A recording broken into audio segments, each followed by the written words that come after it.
Featherweight Kayla Harrison's career to date has been lined with gold, Olympic medals in judo and championship titles in other MMA organizations.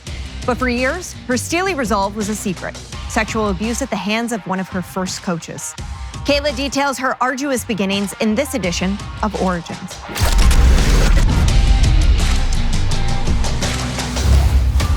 The UFC has officially signed Kayla Harrison. She is a two-time Olympic judo gold medalist. Has that aura of, oh, she can take down anybody. Kayla Harrison! A world-class judoka. The only person in U.S. history to win back-to-back Olympic gold medals in judo. Kayla just so vicious and just landing offense the entire time that she's on top of you. It is over. Kayla Harrison has arrived. I'm from Middletown, Ohio, originally. I grew up in a really small town. When I was a kid, I saw a karate commercial on TV, and my mom said I was running around the house kicking my siblings and stuff. So my mom, she had done judo in college as like a self-defense course, and she knew it would be really good for me. So she took me to the local dojo. I fell in love with it. I started judo when I was 6 years old. Right after I started judo, when I went to school, all of the boys would go to the field, wrestle and like play. So I went to the field because I was really excited and I wanted to show them judo. My friend was like, oh, show Brandon. And so I went over and I threw him, and he got up and he pushed me, and then we like got in a fight. I think from right then I knew that I kind of had a taste for, I'll say, competition.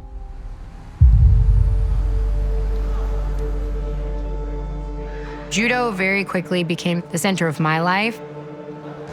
And by the time I was 8, I took it really seriously. I would go to school, then I would either lift or do cross country or do wrestling, and then go from that practice to my judo practice, do my homework in the car. By the time I was 12, I was training twice a day. Well, I made my first Olympic trials when I was 14. I was super successful, but I was really broken. I really started to change as a kid. I didn't look people in the eye anymore. I stopped hanging out with my friends. Finally, when I was 16, I told my mom that my judo coach had been sexually abusing me for 8 years.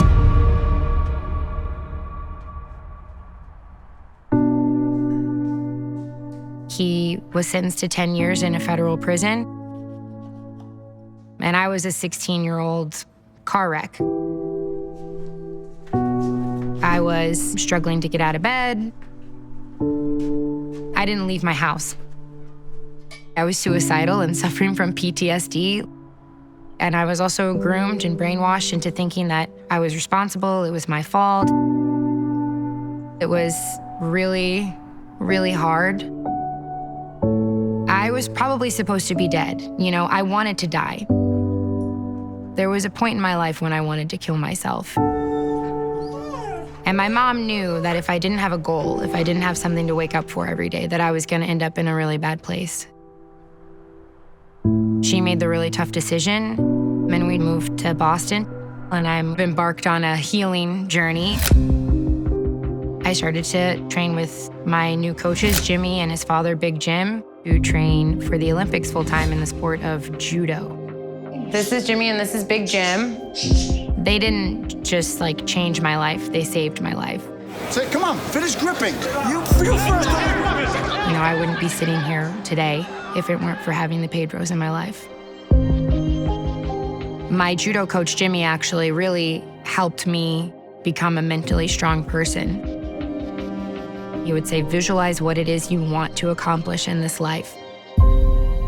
Kayla Harrison, you're the best Olympic champion. Kayla Harrison, world champion. Kayla Harrison! I was able to find confidence again and then renew my love for the sport. Kayla Harrison, she doesn't like losing, not one bit. I started to have more success in judo again. Wide range of technical ability. A very, very fit young lady. Yeah, she's had to tap out. Harrison wins the gold. And I ended up winning the World Championships when I was 20. Kayla Harrison has more Grand Prix Grand Slam wins than any other lady competitor in the world. And then becoming Olympic gold medalist in 2012. Kayla Harrison wins the gold medal for the United States of America. And then I won my second Olympic gold medal.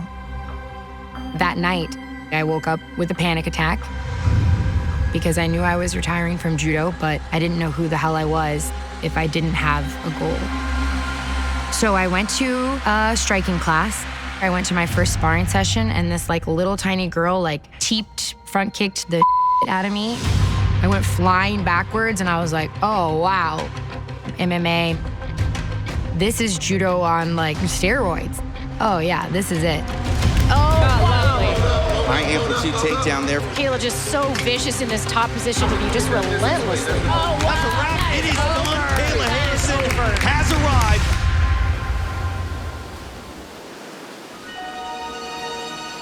I was living in Florida at the time. I had won my first MMA world title. But right before that, my mother had suffered a stroke. My mother had custody of my niece and nephew. Her husband very suddenly passed away, and I flew up to Ohio.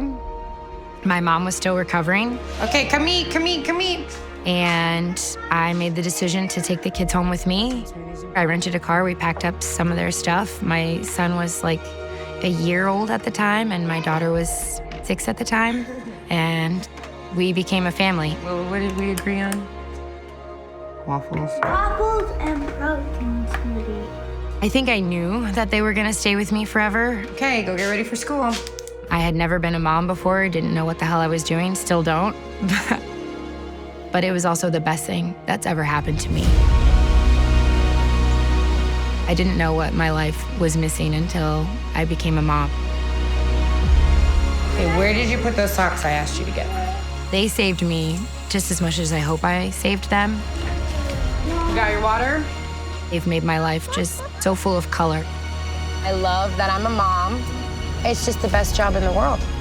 God gave them to me for a reason. We're breaking generational cycles. We call ourselves the Wolf Pack.